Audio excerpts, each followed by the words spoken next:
So I'm going to speak about freedom today, but if you have something else, so I'm going to discuss or to talk about how to recapture your freedom. If you want to recapture something else, so just take my talk and adapt. Have your one value you would like to have more in your life and look at how it fixes it and how you can apply my recipe to your value.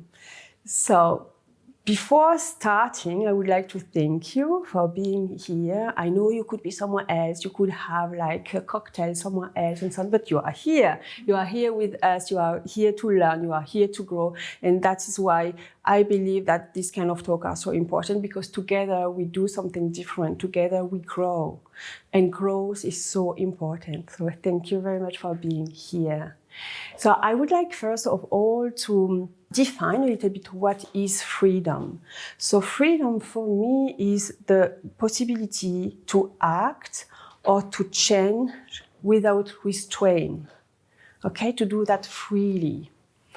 And we are in countries like in Europe and in US, and there is some other countries, we can have this freedom. It's kind of written everywhere, or we have that in our constitution. Like in France, we have liberté first, fraternité, and so on after. So it's something that we have, and some of us, we just don't feel it.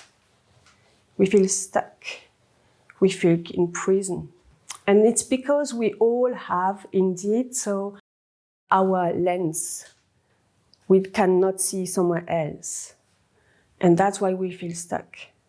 And I do believe, and it's what I have learned during my past, is that we all have at some point to recapture our freedom.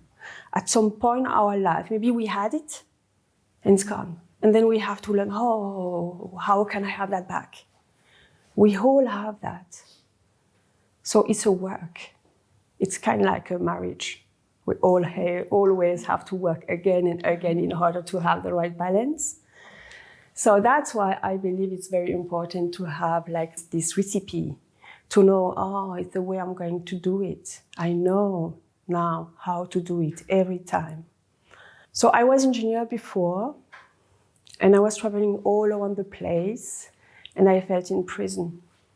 And I found that's why I discovered, the last 10 years, I discovered that with myself and with my client, because I had to really recapture my freedom so badly. So the very first time I lost my freedom, I was 6 years old. Before that, I felt so free. Like freedom, pure, like the power of the freedom. I could go everywhere. I was kind of the queen of the street because I was 5 years old and I was going everywhere, every time. And people loved me and I had the door open to me and I felt no limit. So this limitless, it was so cool. I loved it.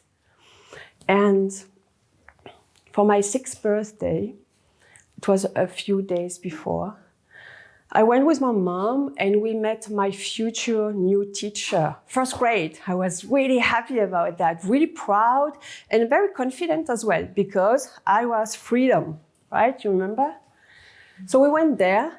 I can remember I was drawing on the board. My mother was there with the teacher. The teacher was kind of intimidating for children, but I do believe for parents as well. So I was there and I was just drawing, and my mother was explaining a bit about me. I have 2 brothers and blah, blah, blah. And then at one point, my mother explained that I can use both of my hands. I use a lot my left hand, but I do use a lot the other one too. So I was drawing, I was hearing that. And at that moment, I decided to showcase it. At that moment, I decided to do that, to continue to draw. And that moment in my mind, like something came and said, don't do that. Too late. She have seen it. That was it. At that moment, I lost my freedom, because at that moment, so the teacher said, she has to retrain. She has to change.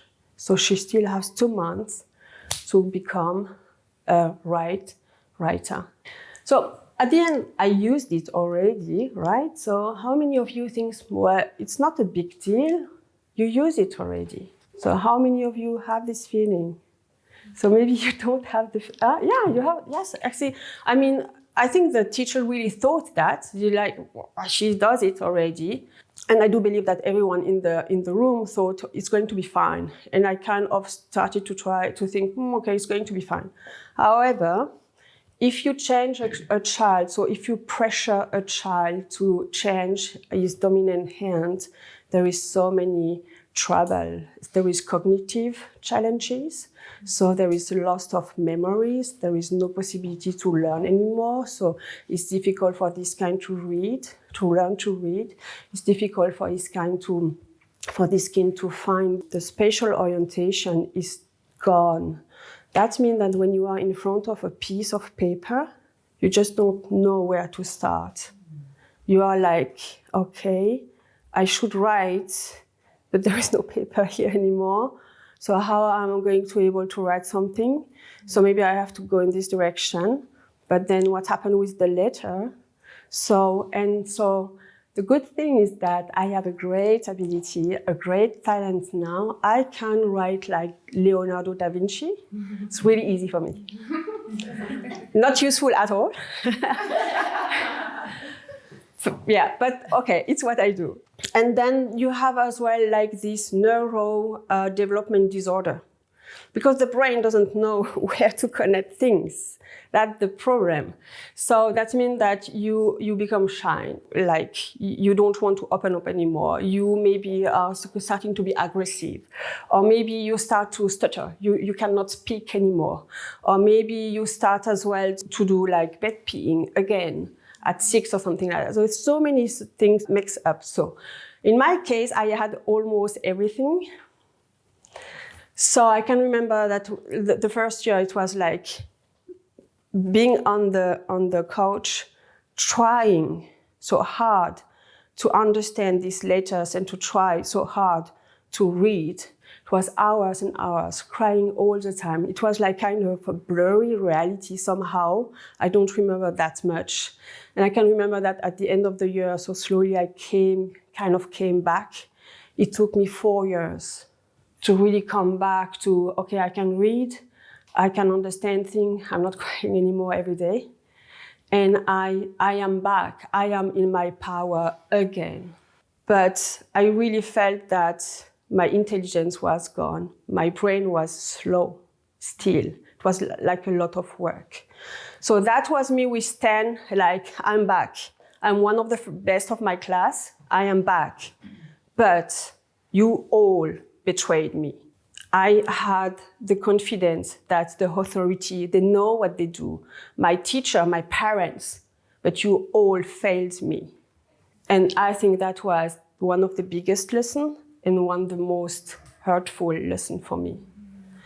So why I'm explaining you that, it's the first time that I share this story, by the way. But why I'm explaining that, it's one of my stories. I could have explained the story of the book because it's another story. I could have explained my eating disorder because it's another story. I could have explained the great synchronicity that brought my husband in my life because it's just amazing. So I could have explained so many things. The thing is that it goes directly to the first ingredient of my recipe. The first ingredient of my recipe is know yourself. Know your stories. I help my clients to recapture freedom. And what I ask them to do is to look at 5 of their stories, to write them down, and to look at what was present, what kind of values have been present, what kind of values weren't there, what did you learn. And when you know that is, because that is another thing, for me it's difficult to do the difference between these 2 words. Who you are, the who, and the how. I never know how to write that because it's so the same word for me. So I'm always like struggling like, is that a who or a how that I just wrote? But the thing is that who you are is how you do things. It's exactly the same, okay? So know who you are, and then you will understand how you do things. My 5 years old here would be like, the stage is mine. I am free.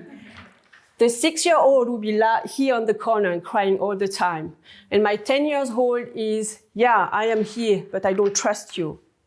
So because of these stories, who you are is how you do things. That's the first thing. That's going to give you a map, a road map.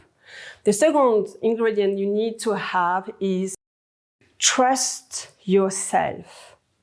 Because now you know yourself, but you have to trust yourself, to trust the download that you have, to trust the universe. When you trust yourself, you have less thoughts because it's clearer. When it's clearer, you make space in your mind, less thoughts, more space in your mind. In the physics, quantum physics, when you create space in your mind, you create consciousness because it's exactly the same. You create awareness. You create a recipient in order to have the right download, the right information. So trust yourself. Trust your strengths. You have them. You are unique. Just go with that. Know yourself, trust yourself. And the last one is, and we heard that already today, choose yourself. Choose to be unique. Choose to be the center of your own life. Choose to take all your stories and to just, they are part of you. I asked earlier this week, how many of you would like to just delete completely the very tough stories that you had in your life? You would be different. And so many told me, I wouldn't change anything. So own your stories. And then you are going to feel free because you trust yourself. You are in the power of yourself. You are the 5 years old that I was. And then you go for it. You know exactly where you want to go, why you want to do it, and you know it's going to happen the right way. So if you want to continue on this journey with me, so connect with me, connect on my website, and I'm going to be very, very happy to discuss that with you and to find your freedom, to catch your freedom, to recapture your freedom. Okay.